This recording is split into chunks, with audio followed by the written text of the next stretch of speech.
interesante y apasionante con un invitado al que yo no voy a presentar, lo tenemos ya ahí conectado, todo tuyo. Muchas gracias. Bueno, pues tenemos el placer absoluto de compartir la siguiente media hora con el que, al menos desde mi punto de vista, es el gran gurú del asunto. Tenemos con nosotros al gran Paul Wagner. Y además vamos a hablar de un tema muy interesante, que es cómo preparar la próxima temporada de enoturismo. Bueno, hola a todos y hola Paul, si me permites, te voy a saludar en primer lugar. ¿Qué tal estás, querido?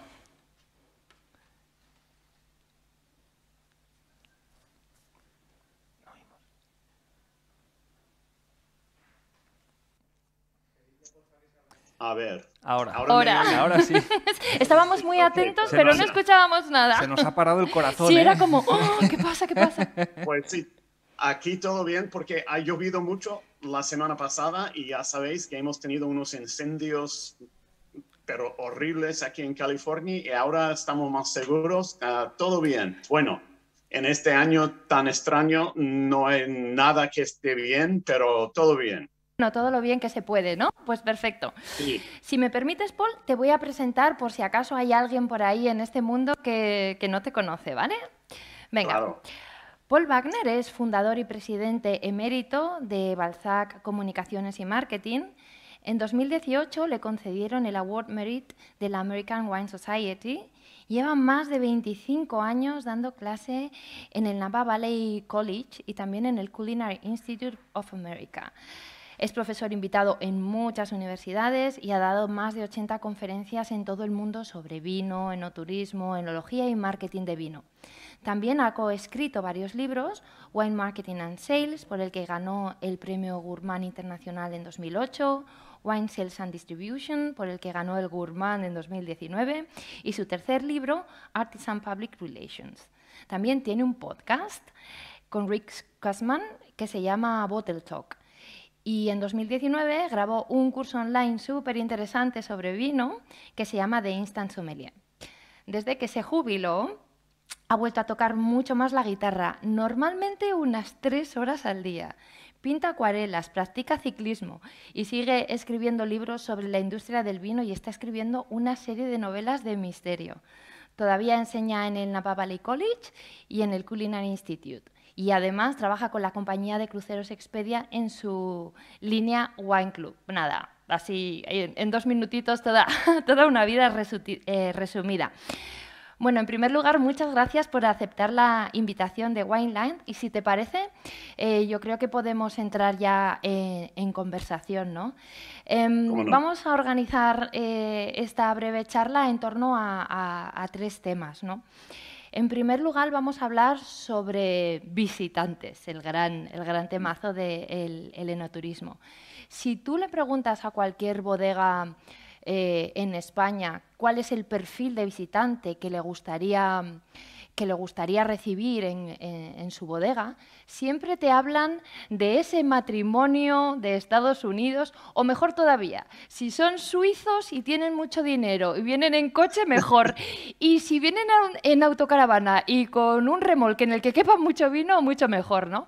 Pero desafortunadamente en estos momentos pues, no podemos recibir a ese tipo de visitantes, sino que tenemos que trabajar con ese turismo de proximidad. ¿Pero qué es lo que pasa con ese turismo de proximidad? Por ejemplo, yo me pongo en el caso de una bodega de Rioja. Los riojanos, todos hemos ido a bodegas, todos sabemos cómo se hace el vino, todos hemos acompañado a amigos que vienen a pasar el fin de semana y nos vamos con ellos a visitar una bodega, ¿verdad? O sea, que ya no sabemos todas las cosas que habitualmente se cuentan en una visita clásica, que es el recorrido por las instalaciones y el método de elaboración del vino. Si queremos atraer a los locals, a la gente de cerca de tu entorno, ¿qué les tenemos que ofrecer? Bueno, has dicho mucho muy bien ahí, Adela, que el problema es que siempre enfocamos en los que vienen de muy lejos y que llevan mucho dinero y ahora nos toca que ni se puede venir ni tampoco se puede visitar la bodega. Así que en Napa siempre decimos que durante la temporada baja, o sea, el invierno ahora mismo. Siempre decimos que los que pagan la luz son los vecinos.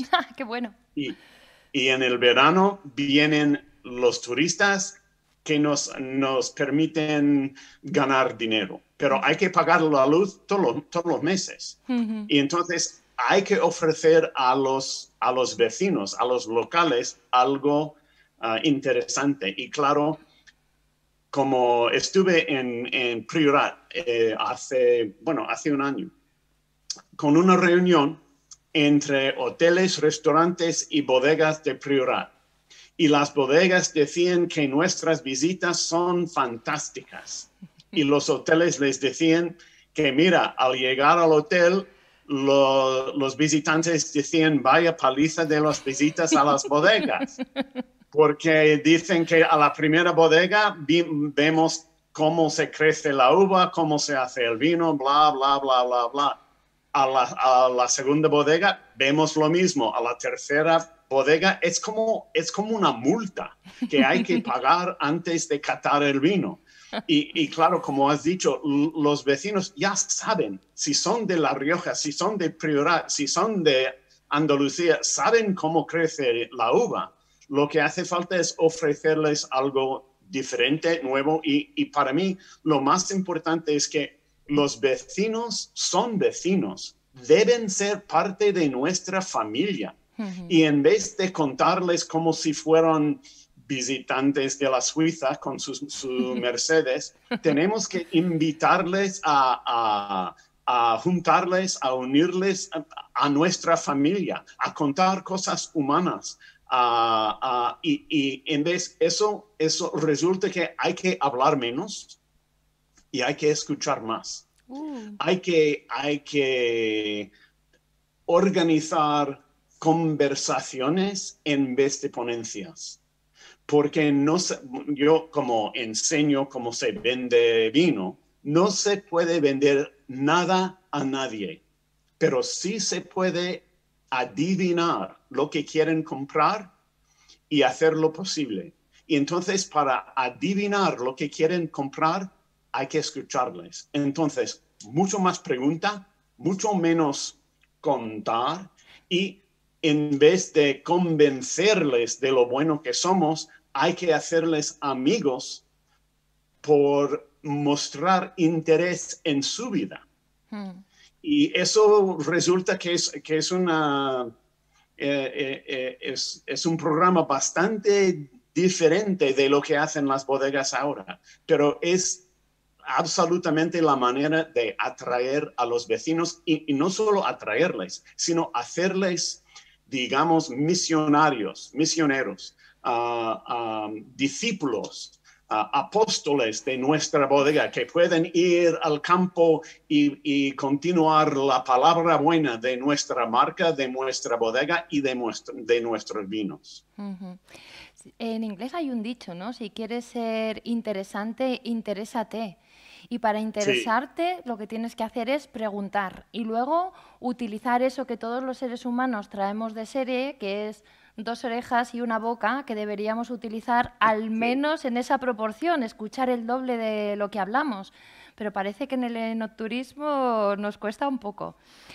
Fíjate, este verano... Sí, bueno, dime. Parte de eso es que pensamos que somos expertos. ¿No?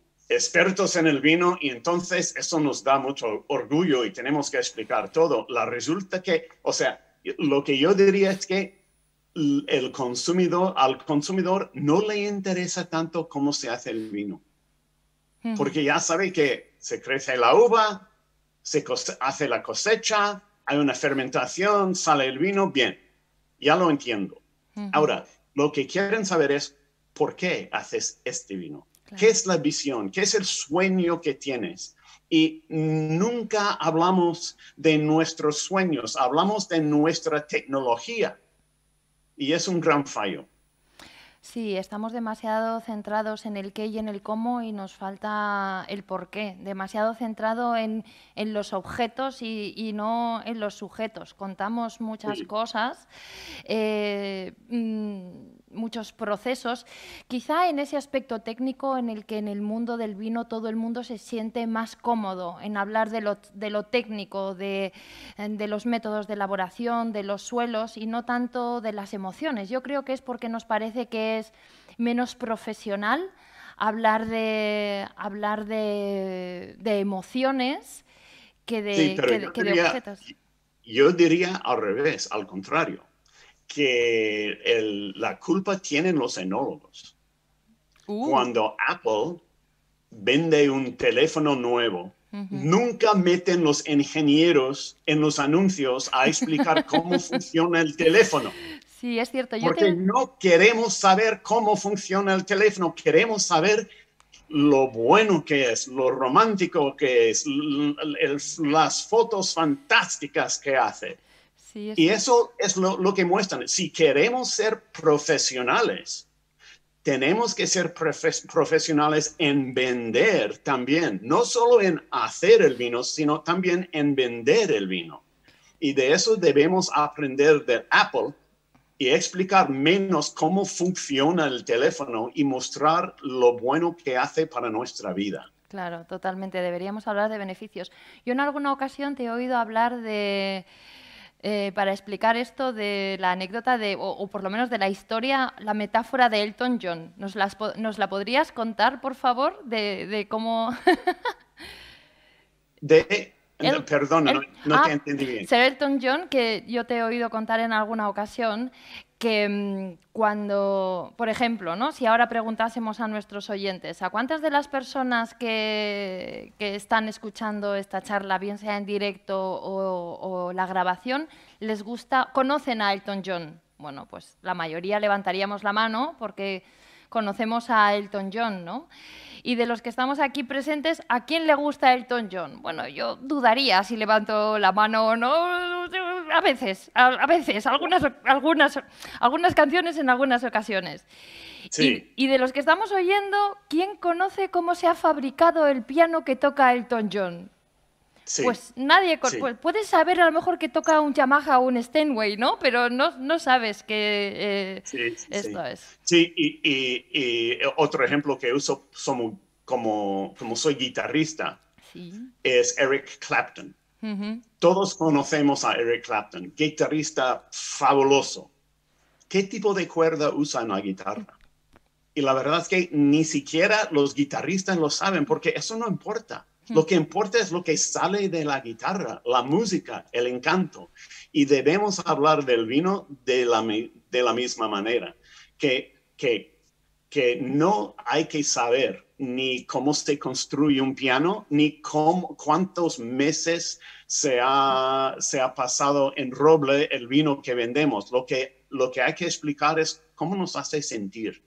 Ahora, cosa importante es que cuando la gente nos pregunta, dicen, pero y siempre es un hombre, siempre. Las mujeres no, pero los hombres siempre. Pero ¿cuántos meses en roble? ¿No? La verdad es que no quieren saber. No les importa. Quieren saber que nosotros sepamos que están listos para hacer la pregunta.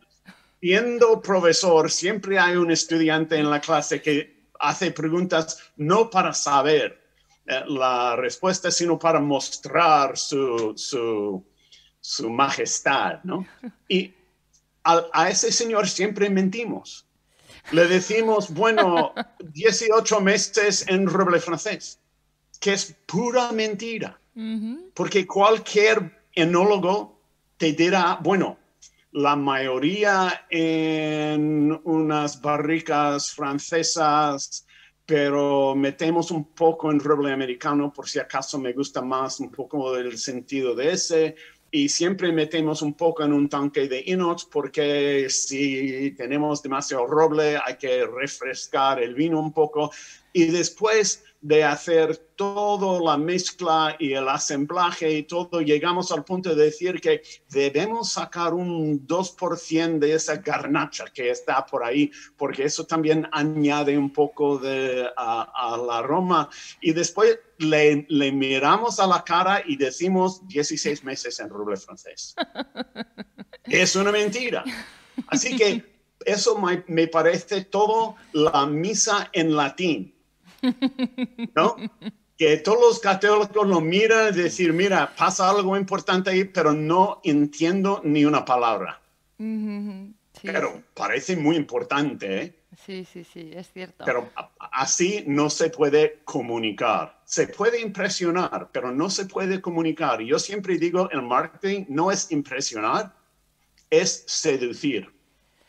Totalmente. Y a los hombres muchas veces no saben la diferencia entre impresionar y seducir. Entonces, para los hombres deben preguntar a una mujer cómo funciona esto.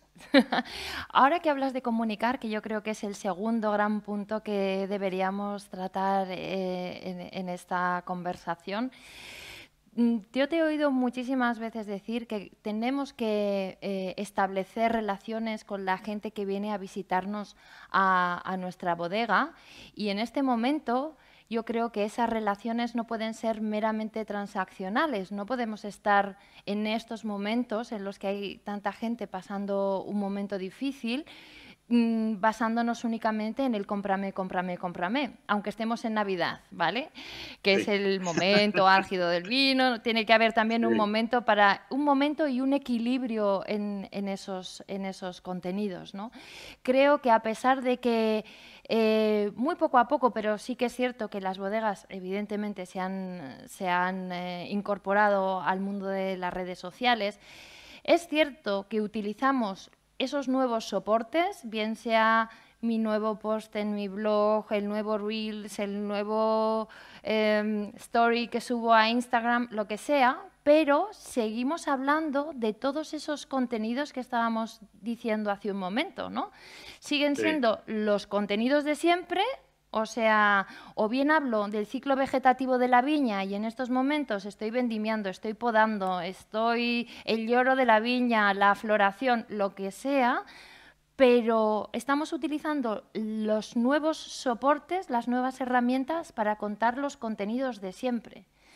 ¿Qué es de qué deberíamos hablar cuando nos comunicamos, y más en estos momentos que no deberían ser tan transaccionales? Porque si tú me estabas diciendo hace un momento que tenemos que hacer amigos con los visitantes que vienen a vernos a nuestras bodegas, a mis amigos no voy a intentar sacarles el dinero, ¿no? O sea, que no sea solamente compra. ¿Qué les podemos contar? ¿Qué contenidos podemos compartir, Paul? Bueno, siempre pienso en eso de mi amigo José Peñín, que me dijo hace muchos años que él siempre aprende más conociendo al perro del enólogo que a escucharle hablar de sus tanques de hino. Bueno, si lo dice Peñín, entonces lo podemos decir los demás, ¿no? Sí, ¿verdad? Claro. Una bendición. Sí, no, lo importante es que debemos comunicar lo personal en vez de lo profesional. Y aquí hay el gran contraste, ¿no? Que muchos en el mundo vitivinícola piensan que hablar del personal no es profesional. Pero yo diría, como un experto en marketing, que lo único profesional en marketing es comunicar al personal, a una conexión humana. Y eso quiere decir dejar de hablar del ingeniero y hablar al corazón. Y, por ejemplo, hay que contar historias de lo que está pasando. Hay que escribir a los amigos de la bodega en vez de a consumidores en general. Uh-huh. Hay que contestar el teléfono. Cuando un amigo te llama, no le ofreces lo que llamamos en inglés un árbol de opciones, ¿no? Que si tiene interés en visitar la bodega, imprime el 1. Si quiere hablar de contabilidad, oprime el 2. Eso no es hacer amigos. Uh-huh. Eso es manejar o gestionar un grupo de consumidores, pero no, la meta para nosotros debe ser hacerles amigos. Y entonces eso quiere decir contestar el teléfono.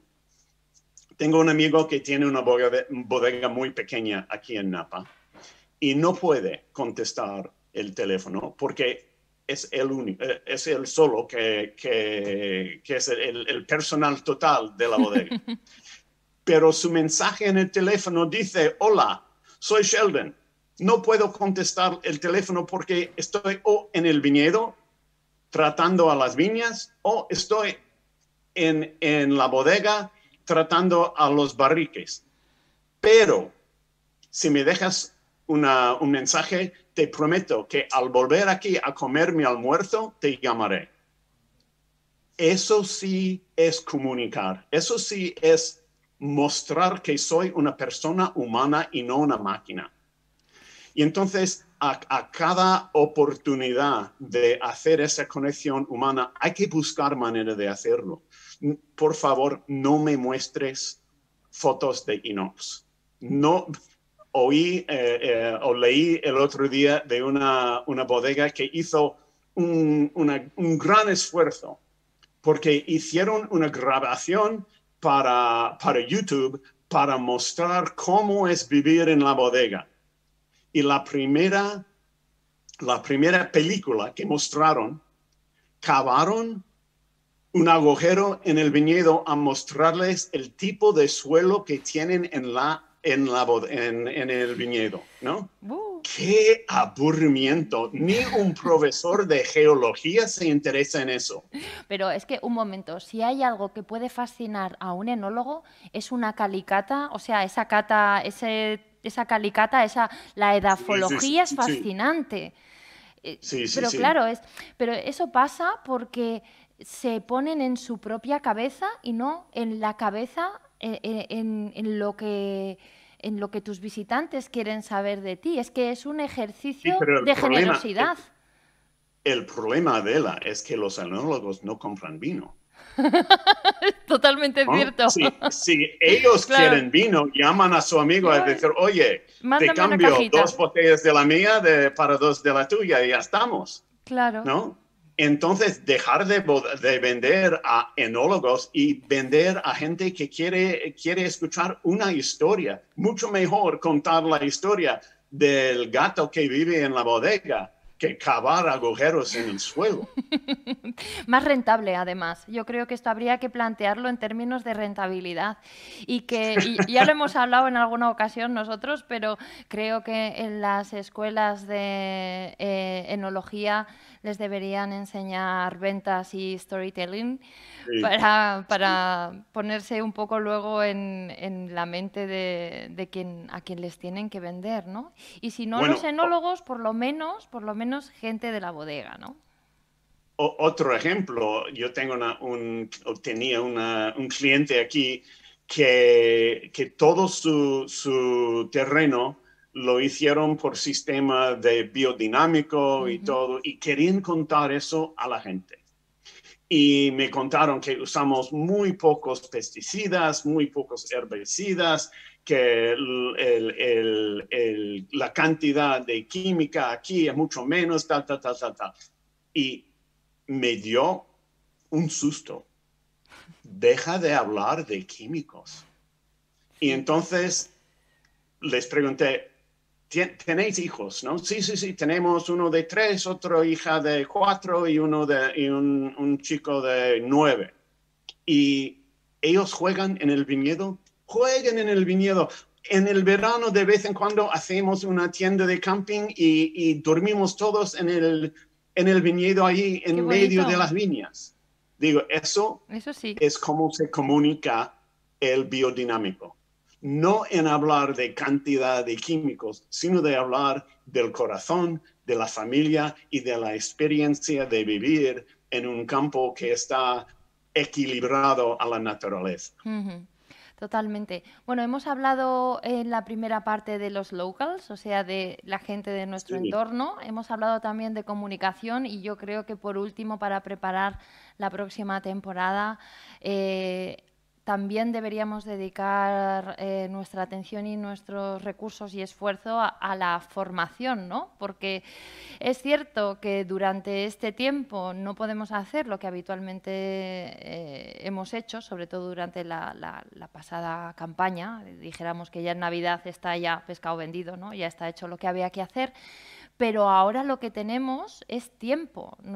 Habitualmente no tenemos tiempo, ahora sí tenemos tiempo. Es el momento de formar a nuestros equipos, de enseñarles, sí, a nuestro equipo de anfitriones sobre enología, sobre viticultura, sobre cómo vender, cómo contar historias. ¿Tú qué es lo que crees? ¿En qué se debería formar? Si tuvieras que ponerle un currículum académico a los equipos de enoturismo, ¿en qué crees que deberían formarse, Paul? Sí, deben hacer eso. Desde luego deben hacer eso. Pero has dicho un par de cosas muy interesantes ahí. Uno es que siempre decimos que no tenemos tiempo para hacer esa formación, que es otra mentira.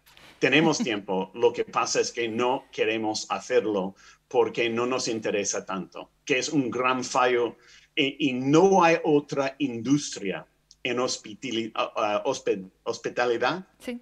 que deja la formación del personal a un nivel tan bajo como eso del mundo de vitivinícola. Es que no hacemos formación y debemos hacerlo. Debemos mostrar y enseñar cómo se vende. Debemos, y deja de hablar de enología y de viticultura, pero hablar de cómo relacionar con la gente, al servicio al cliente. Hay muchas bodegas que dicen que queremos el personal a un nivel de 5 estrellas. Y yo siempre les pregunto, bien, ¿tu personal han visitado una vez un hotel de 5 estrellas? No. Entonces, ¿cómo pueden saber el nivel de 5 estrellas que ni siquiera lo han visto una vez en su vida?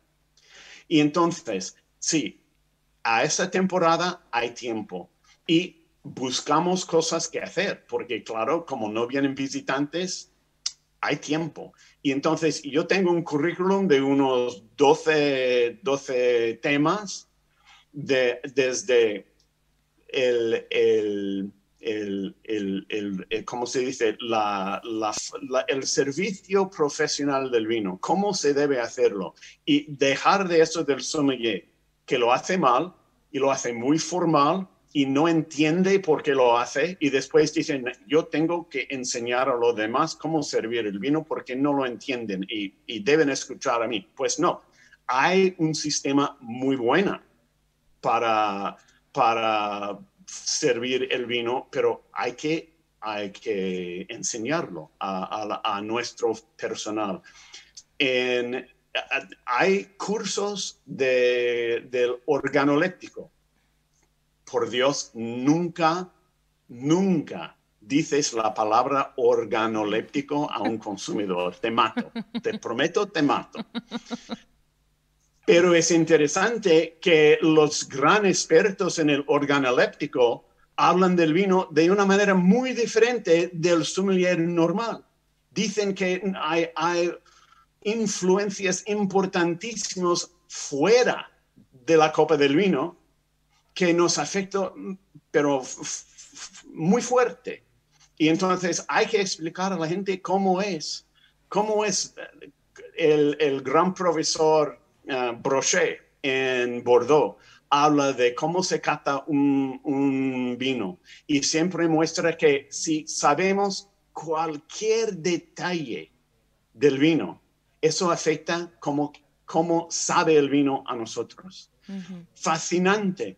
Y entonces había un estudio hace 2 semanas aquí en psicología que dice que los expertos en vino tienen más problemas en identificar blanco de tinto que los consumidores, hablando pero catas a ciegas, ¿no? Los expertos lo pueden hacer con menos éxito que los consumidores normales. Eso hay que decir a los consumidores. Hay que darles coraje, hay que darles ánimo para catar el vino y darles la satisfacción de decir que si te gusta el vino, debes comprarlo. Sí. En vez de decir, mira, pues cuando he catado ese vino, a mí me parece que yo noto algunas notas de guindilla no madura. Y la gente dice, hombre, pero a mí me huele a vino. Totalmente. Mira, ahora que estabas hablando también de cómo explicar el vino, este verano pasado en España, muchas bodegas, a causa del confinamiento, como no podían recibir en el interior de las instalaciones a los visitantes, pues abrieron una especie, o sea, se hicieron mucha terraza, mucho wine bar, mucho espacio al aire libre para recibir visitantes. Y algo que a mí particularmente me llamó muchísimo la atención es que al final casi que eran como un bar más, como una cafetería más.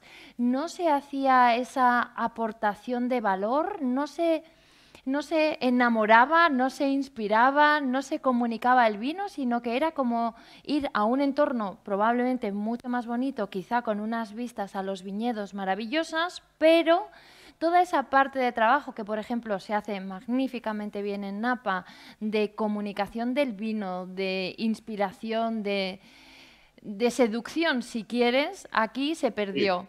Cuéntanos cómo se hace. Bueno, hablamos antes de hablar de por qué en vez de cómo. ¿Por qué se hace el vino? ¿Qué es lo que ofrece este vino? Y además, cuando o sea, el primer paso en hacer servicio al cliente es hacerles saber que me encanta hacerles feliz. Eso es el primer paso.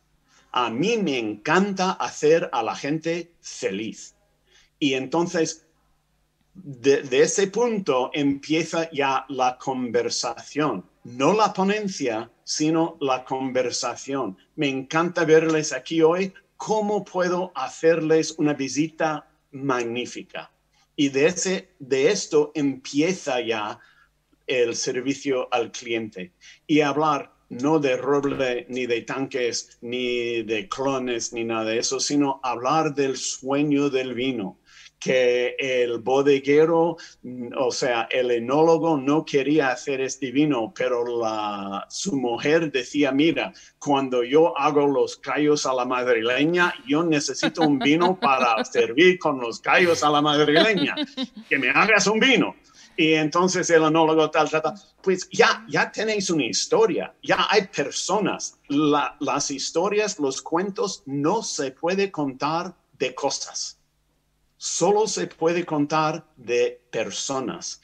Y entonces, cada vez que abres la boca a un consumidor, lo que debe salir de tu boca es el señor o la señora o el chico o la chica o la mujer o el marido o lo que sea, pero persona primero y después explicar una historia, no describir una tecnología. Sí, yo creo que un buen consejo a mí me parece que sería tener como una colección de historias, ¿no? Una colección de historias que tú puedes ir sirviendo a los distintos visitantes cuando, evidentemente, cuando pegue, cuando sea la ocasión de contar la historia, pero sí tener tu colección de, casi que son anécdotas, ¿no? Anécdotas que pueden servir para ilustrar los grandes valores de la empresa. Siempre son, en realidad es casi como en la Biblia, son parábolas. Son parábolas para ilustrar una enseñanza, ¿no? Unos valores, un algo. Pues yo creo, Paul, que con este tip podríamos despedir la conversación. Como siempre, un gustazo hablar contigo, que siempre me quedo con ganas de seguir hablando mucho rato más, pero aquí nos tienen así, como muy en el horario, como debe ser. Y lo dicho, un placer absoluto volver a hablar contigo. Muchísimas gracias por haber aceptado la invitación de Wineland. Pues un placer, el placer ha sido mío, Adela, y hasta la próxima. Vale.